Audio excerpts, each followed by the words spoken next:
नमस्कार। रउआ देख रहल बानी नारायणी न्यूज। रउआ साथे हम बानी संदीप त्रिपाठी। जन सुराज का तरफ से लखना बाजार पर बिहार बदलाव सभा के आयोजन भइल।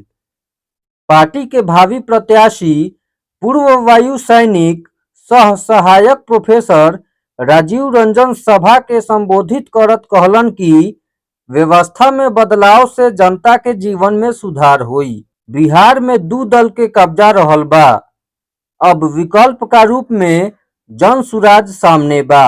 बिहार विधानसभा चुनाव में बाल बच्चा के चेहरा देख के प्रतिनिधि के चुनाव करे के बा।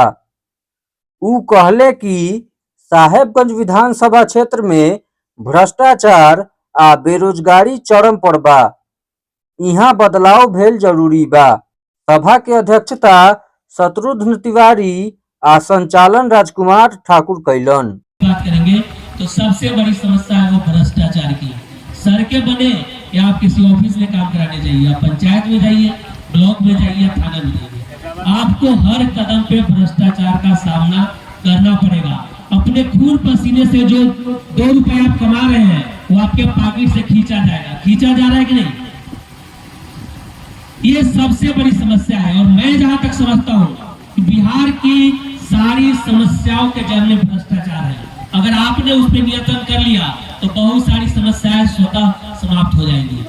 तो पहली प्राथमिकता हमारी होगी कि भ्रष्टाचार पे नकेल कसेंगे, किसी को बख्शा नहीं जाएगा, ये हमारी गारंटी है। दूसरी जो समस्या हम देख रहे हैं वो है रोजगार की। रोजगार हमारे यहाँ कितना है? जो भी रोजगार हमें मिल रहा है उसमें 70% खेती में मिलता है। उसके अलावा रोजगार की व्यवस्था आप क्या नहीं है। हर घर से कोई न कोई बाहर कमाने जाता है कि आपका सामान जब आपके घर में नहीं है तो आपको भी परेशानी झेलना पड़ेगा। ये सबसे बड़ी समस्या है और इसका प्रभाव आप देखेंगे आपके सामाजिक जीवन पे भी पड़ रहा है। जिम्मेवार नहीं है, हम लोग सब कोई मिलकर कोशिश करते हैं सभा कराने की। आज बिहार की जो स्थिति हो गई है वह आप लोगों से छुपा हुआ नहीं है। बिहार, इसके पहले जब नीतीश कुमार की सरकार बनी थी बिहार में तो उस समय लोग हल्ला करता था कि जंगल राज है, क्रिमिनल का राज है, सारी व्यवस्थाएं चौपट हो गई है। 20 साल हो गए इस सरकार के, लेकिन आप देखे होंगे न यहाँ पर स्वास्थ्य की अच्छी व्यवस्था है, न यहाँ सड़क की अच्छी व्यवस्था है, न यहाँ पढ़ाई की अच्छी व्यवस्था है और न यहाँ बिजली की अच्छी व्यवस्था है। आप किसी भी क्षेत्र में चले जाइएगा तो विकास के नाम पर पैसे आते हैं, लेकिन उसको ऑर्गेनाइज्ड ढंग से नेता, मंत्री, अफसर सब कोई मिलकर लूट रहे हैं।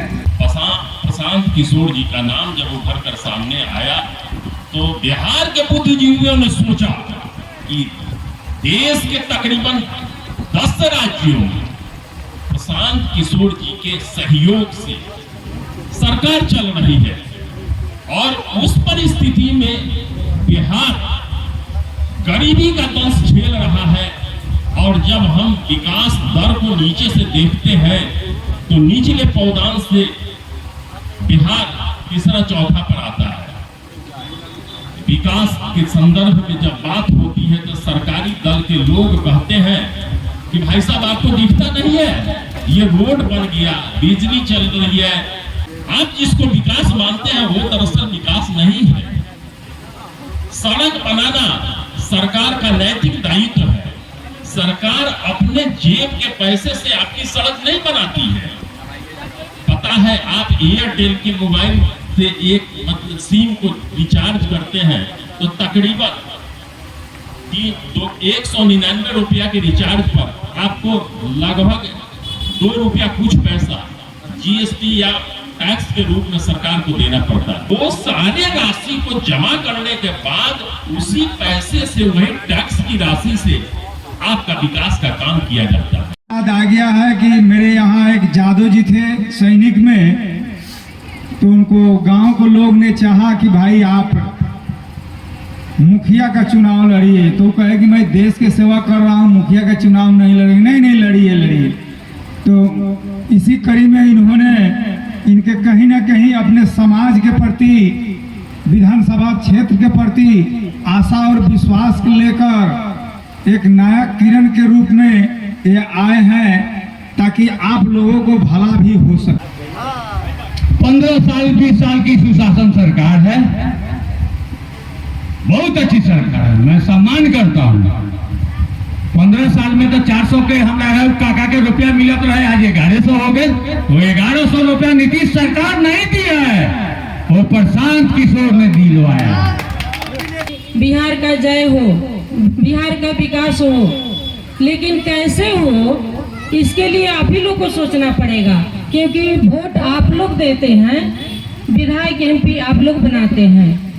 तो विधायक एमपी बनाने का मतलब ये नहीं होता है कि विधायक और एमपी बैठ के बन के चले जाएं और हम जनता अपनी जगह रह जाए।